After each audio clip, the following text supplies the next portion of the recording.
bienvenue sur ma chaîne. On se retrouve aujourd'hui pour parler de la saison 3 de Outer Banks. Sérieux, j'étais découragée un peu parce que j'ai terminé la saison en 2 jours, puis je voulais vraiment faire une vidéo tout de suite après pour rester comme dans le vibe de Outer Banks. Mais j'ai pas eu le temps, j'ai travaillé, etc. Donc j'avais pas le temps de filmer. Fait que là, on se retrouve aujourd'hui, 1 semaine et 2 jours après la sortie de la saison 3. Fait que j'espère que vous êtes encore dans le mood de Outer Banks parce que on se le cachera pas sur Netflix, ça va vite. Il y a une nouvelle saison qui sort, on tripe dessus 2 jours, puis après ça, on passe à la prochaine. Fait que j'espère que cette vidéo-là vous intéressera quand même. Pour commencer, il fallait vraiment que je vous avoue, guys, que ça a été très long avant que j'écoute Outer Banks parce que, en fait, c'est ma belle-fille, elle trippait là-dessus, v'là 1 an, 2 ans, je me rappelle plus. Puis elle me disait, ah, Cine, écoute ça, c'est tellement ton genre parce que j'aime beaucoup les séries d'ados, j'aime les films de chasse au trésor, j'aime les films où est-ce qu'il y a des beaux paysages, je sais que ça fait un peu ambiance sud, etc. Fait qu'elle me disait, oh my god, c'est trop ton genre, écoute ça. Puis je l'avais commencé, j'avais écouté, je pense, les 2 premiers épisodes, j'avais pas du tout accroché, fait que j'avais arrêté. Après ça, comme 6 mois plus tard, je me suis dit, je vais laisser une chance parce qu'il y avait beaucoup de monde qui en parlait puis qui disait que c'était vraiment bon puis tout. Puis j'ai même pas fini le premier épisode puis j'étais comme, ok, non, j'aime vraiment pas ça. Fait que j'avais abandonné le projet, je m'étais dit que j'allais jamais écouter cette série-là. Et finalement, quand la saison 3 arrivait là, bientôt pour sortir, dans le fond, peut-être 1 ou 2 semaines avant que la saison 3 sorte, les gens étaient comme tellement frénésique, ça se dit-tu, il était comme tellement excité de la saison 3 que j'étais excitée moi aussi parce que là j'avais commencé à faire des vidéos sur YouTube, de parler de séries, etc. Puis là il y avait tellement un beau vibe autour de Outer Banks que j'étais comme ah ouais, trop cool, la saison 3 sort, mais genre j'avais même pas vu la 1 puis la 2 puis j'avais comme pas aimé les premiers épisodes de la 1, fait que je me trouvais un peu niaiseuse, fait que je me suis dit bon regarde, tu sais quoi, je vais passer au travers de la saison 1 puis on verra après. Puis finalement j'ai tombé en amour avec Outer Banks au 5e ou 6e épisode de la saison 1, là, j'étais vraiment all-in. J'adore cette série-là. Aujourd'hui, je pense que c'est une de mes séries préférées, mais il a fallu que je me rende jusqu'à la 5e, 6e épisode de la saison 1 pour vraiment apprécier le truc. Fait que c'est ça, fait que je me suis claqué 2 saisons en 2 semaines, puis après ça, quand la saison 3 est sortie, je l'ai écoutée avec plaisir. Donc moi, tout est vraiment frais dans ma tête, là, parce que je les ai comme toutes vues back-à-back. Mais c'est ça, aujourd'hui on va vraiment juste parler de la saison 3. Bon, j'ai coupé ma caméra, je suis vraiment désolée, ça se peut que vous entendiez des camions en arrière, ils rénovent un bloc à côté de chez moi.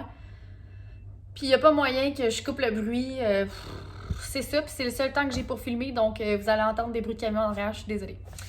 Donc, on va finir par commencer. Alors, si on parle de l'épisode 1, j'ai adoré le début de l'épisode 1 sur Pugland. J'ai trouvé tout le monde tellement heureux, tellement reposé, tellement, je sais pas, il y avait l'air d'avoir tellement de fun. Les paysages étaient magnifiques, l'ambiance était vraiment nice, puis j'étais contente qu'ils prennent quelques mois, je pense, 1 mois ou 2 mois qu'ils ont resté là-bas. J'étais contente parce que ce petit monde-là court tout le temps. Ils n'ont jamais le temps de souffler, ils n'ont jamais le temps de manger, ils n'ont jamais le temps de dormir. Fait que j'étais bien contente de les voir sur l'île, de voir qu'ils s'amusaient, qu'ils vivaient un peu leur best life. Sauf que toute bonne chose a une fin, surtout dans Outer Banks. Ce que j'ai trouvé nice avec la saison 3, c'est que l'action arrive vraiment plus rapidement que dans les 2 premières saisons. Vraiment, épisode 1, là, on est déjà dans le gros de l'action, donc j'ai trouvé ça bien. Alors, ils se sont mis à courir de la mi-saison jusqu'à la fin de la saison. Je dois dire que la saison 3, c'est celle que j'ai le moins aimée. Je l'ai aimée par rapport à plusieurs petits trucs qui se sont passés, mais en général, c'est quand même celle que j'ai le moins aimée, mais je l'ai aimée pareil. OK, on se comprend. J'ai trouvé que l'action était un peu big dans cette saison-là, puis c'est peut-être pour ça que je l'ai moins aimée. OK, je vous explique. Je trouve que chaque fois que les Pugs ont eu des problèmes, qui ont eu ben en fait, toute l'histoire là, de la saison 1, de la saison 2, je trouvais que leurs problèmes restaient toujours relativement locaux. Dans le sens où même si oui, il y a des personnages qui vont dans d'autres villes pendant des certains moments, etc., tous les problèmes qu'il y avait, ça se passait pas mal tout le temps à Outer Banks. Ça concernait pas mal toujours des gens qui habitaient là-bas ou qui habitaient proche de là-bas. Tu sais, dans le sens, le grand méchant là, dans la saison 1, c'était Ward. Puis je trouvais ça le fun, je trouvais ça comme crédible, si on veut. Mais là, dans la saison 3, c'est comme un autre niveau d'action. On tombe avec des gens super haut placés dans une autre ville, des gens qui sont armés jusqu'aux dents, des tueurs à gages, tu sais, des rough and tough, là. Puis j'ai trouvé ça un peu intense parce que on s'entend là, les Pogs, malgré le fait qu'on les aime d'amour, c'est un groupe d'adolescents qui ont pas d'armes, qui ont pas de plan précis, qui sont pas justement des tueurs, etc. Puis j'ai trouvé ça intense, là, justement. Là, on aurait dit qu'ils affrontaient la mafia et malgré tout, ils s'en sortent, puis on est content qu'ils s'en sortent parce qu'on les aime, mais ils s'en sortent avec aucun plan, aucune arme, aucun rien pantoute contre des gars qui tuent du monde puis qui ont fait ça toute leur vie. Tu sais, j'ai trouvé ça beaucoup, trop gros. Tu sais, c'est un peu comme la Cité d'Or, OK? Quand la Cité d'Or a été mentionnée, j'étais genre, OK, c'est sûr, c'est une blague, là. Sachez, guys, que j'aime vraiment beaucoup Outer Banks, mais ça, j'ai trouvé ça trop gros. J'étais comme une Cité d'Or, voyons, là. On n'est pas dans le Trésor national, là. C'est parce que ce qui m'a dérangé avec ça, c'est que la Cité d'Or, depuis des dizaines et des dizaines et des dizaines d'années, voire même peut-être même des millénaires, là, je sais pas trop, il y a des gens qui essaient de la trouver, qui s'y sont rendus, qui sont jamais revenus. Tu sais, c'est comme... C'est huge, là. Puis on a nos Pogs qui partent là, qui marchent 4 heures, pas d'armes, pas de plan, pas rien, et qui tombent dessus relativement facilement. Je sais pas, j'ai trouvé ça, c'est ça, j'ai trouvé ça tiré par les cheveux un peu ce bout-là. J'étais comme, ok, là, c'est pas super crédible, mais c'est Outer Banks, fait qu'on aime ça quand même. Mais ouais, c'est ça, j'ai trouvé que cette saison-là, c'était trop. Il y avait comme trop de... Il y avait trop de gros, il y avait trop de grosses choses, tu sais, c'était plus local, c'était rendu comme super intense, là, c'est ça. Fait que ça, je vous dirais, j'ai comme un peu moins aimé ça. Mais bon, admettons qu'on passe à un autre sujet qui est Big John. À la fin de la saison 2, j'étais tellement énervée, j'étais comme oh my god, son père est vivant, ils vont se retrouver, ça va tellement être cool. Puis honnêtement, les retrouvailles étaient tellement mignonnes. Tu sais, le truc avec le clocher là, qui faisait sonner, puis tout ça, puis les flashbacks qu'on avait quand il était petit, de quand il appelait son gars à l'aide de la cloche, puis tout ça, je trouvais ça tellement beau, puis John B qui se dit bon, j'y vais, je vais aller voir, je vais en avoir le cœur net, puis qui retrouve son père, c'était tellement mignon, j'ai adoré ça, c'était super bien fait. Mais à part ça, j'ai détesté Big John. Je pensais adorer son personnage. Au final, je l'aime pas pantoute. J'ai trouvé les scènes qui le concernaient vraiment plates. Pas que c'est pas un bon acteur, c'est un excellent acteur, mais je pensais pas qu'il allait être comme ça. Je trouve qu'il y a comme pas tant de considération pour son fils. La seule chose qui compte, c'est son trésor, ses recherches, etc. John B le suit malgré tout dans leurs trucs, dans leurs recherches puis tout ça. Mais John B est clairement pas heureux, est clairement pas à l'aise d'être là, de faire ça en cachette de ses amis qui sont devenus sa famille. Là, on se le cachera pas, le groupe des Pogs, c'est une famille. Il est pas à l'aise de cacher ça à ses amis, ça se voit, ça crève l'écran. Et son père vient même pas à bout de voir qu'il est pas à l'aise. Je sais pas, puis je trouve que Big John, il a pas eu non plus vraiment beaucoup de considération pour la famille de John B, donc les Pogs, là. J'ai dit famille parce que dans ma tête à moi, ils sont tellement amis, tellement proches, tellement tissés serrés qu'ils sont une famille. Tu sais, je veux dire, c'est quand même tous ces petits ados-là, toute cette petite gang-là qui ont aidé John B à retrouver son père, qui ont mis leur vie en danger pour le retrouver lui. Et au final, Big John s'en contrefout. Il leur fait pas confiance. Il veut pas tant être avec eux. Il dit pas merci. Je sais pas, j'ai pas aimé son personnage. Je l'ai trouvé vraiment ingrat. Puis pour vrai, tu sais, cette saison-là était comme coupée en deux. Là, on voyait comme plus les Pogs ensemble. Puis on voyait John B puis son père. Puis les bouts où est-ce que c'était John B toute seule avec Big John, j'étais genre...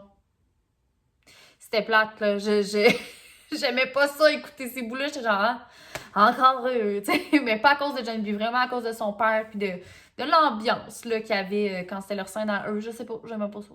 C'est ça, parlant du fait que justement on voyait plus les Pugs d'un côté puis John B puis son père de l'autre. J'ai trouvé ça plate un peu de les voir en sous-groupe parce que dans cette saison-là, ils sont beaucoup moins tout le monde ensemble. Euh, on voyait comme vraiment, tu sais, on voyait, mettons, Pop puis Cléo, on voyait, mettons, Kiera puis JJ, mais pas trop, trop. On voyait Sarah toute seule, après ça, on voyait John B puis son père, tu sais, il y avait pas beaucoup de scènes où est-ce qu'ils étaient tout le monde ensemble, puis je trouvais ça plate un peu parce que j'ai trouvé tellement plus hot, tellement plus drôle, tellement plus le fun, plus fort, tout le monde ensemble, puis j'ai trouvé comme qu'ils se sont perdus un peu dans cette saison-là. Puis, tu sais, c'est normal, là, c'était ça le but, je pense, de la saison. Mais honnêtement, à la mi-saison, j'ai eu peur. Parce que j'étais comme, mon Dieu, on dirait que leur lien devient de moins en moins fort et de moins en moins beau. Ils sont comme de moins en moins là, les uns pour les autres. Puis j'ai eu peur. J'étais comme, oh mon Dieu, non, moi, je veux retrouver ma gang de Pug comme avant. Et heureusement, vers la fin de la saison, ça revient, là.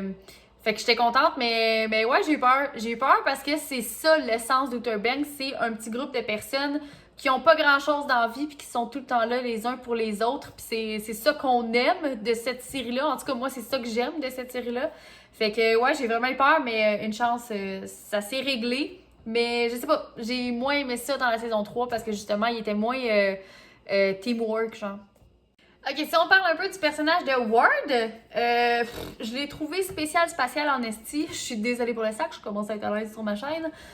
Ouais, j'ai trouvé son personnage bizarre. On dirait qu'il se branche pas sur ce qu'il veut. Il part dans tous les sens. Il est là-bas, ici, là, pis là. Ça a pas d'allure, là. Ça commence, il veut avoir sa famille comme avant. Après, il est hystérique après Raph, même s'il sait que Raph, il est spécial. Il est fâché après. Après ça, Raph devient son enfant préféré. 5 minutes après, il veut sauver Sarah. 3 minutes après, il veut aider les Pugs à trouver la cité d'or. 5 minutes après, il veut sauver Sarah comment que je peux dire ça, en trahissant les Pugs. Après ça, 10 minutes après, il veut l'or, puis après ça, il meurt. Genre, sérieux, j'ai rien compris de son personnage.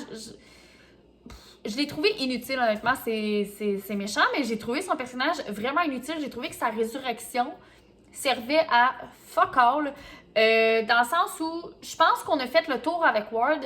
C'était un excellent méchant. J'ai adoré son personnage dans les premières saisons. Mais là, dans cette saison-là, on est parti sur une autre histoire avec un autre méchant, puis j'ai trouvé que Ward servait à rien. Ce personnage-là a eu son heure de gloire, mais là, c'est fini. Il faut tourner la page, puis je suis contente qu'il soit décédé à la fin parce que on va vraiment pouvoir passer à autre chose. Parce que c'est ça, il était juste comme vraiment inutile dans la saison 3, selon moi. Vous me direz ce que vous en avez pensé, mais moi j'ai trouvé juste bizarre, puis ouais, juste bizarre.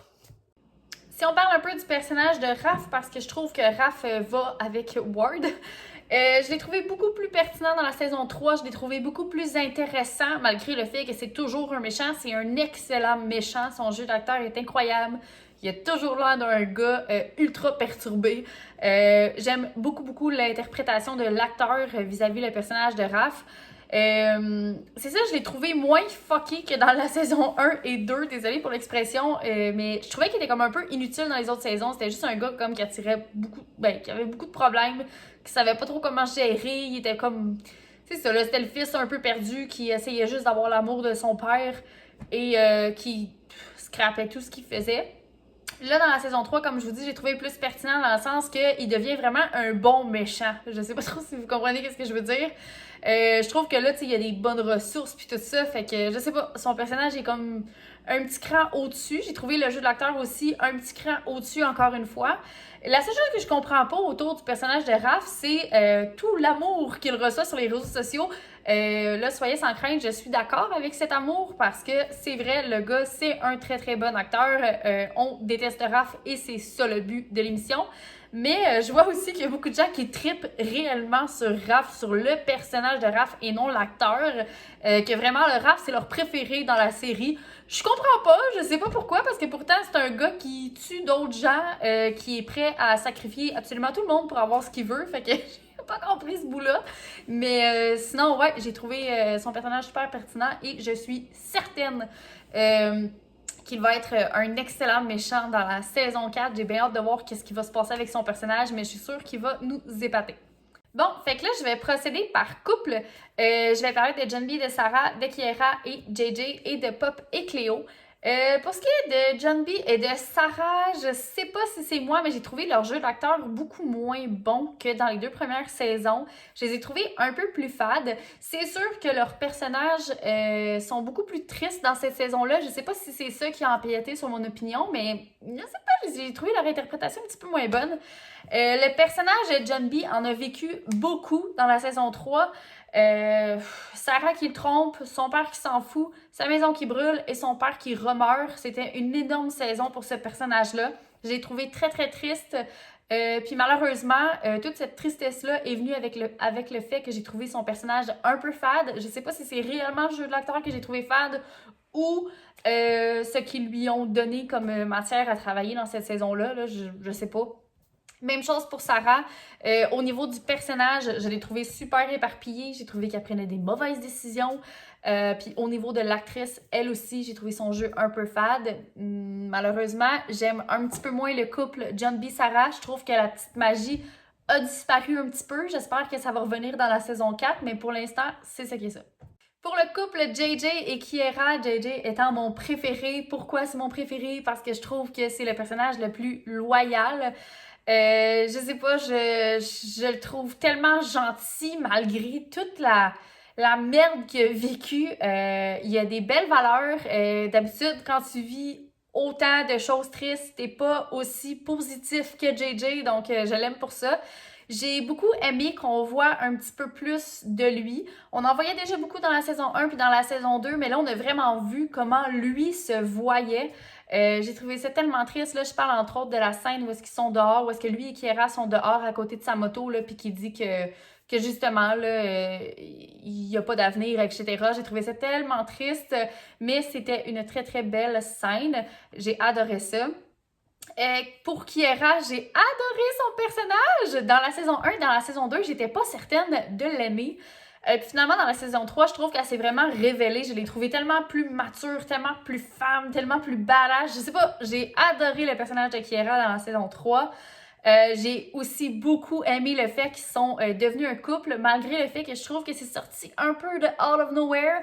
J'aurais aimé voir beaucoup plus de développement autour de ça parce que on commence la saison 3, on voit qu'ils ont une attirance, mais ils en ont pas eu vraiment dans la saison 1 et dans la saison 2. Oui, JJ trouvait belle Kiera, mais c'était tout, c'était que ça.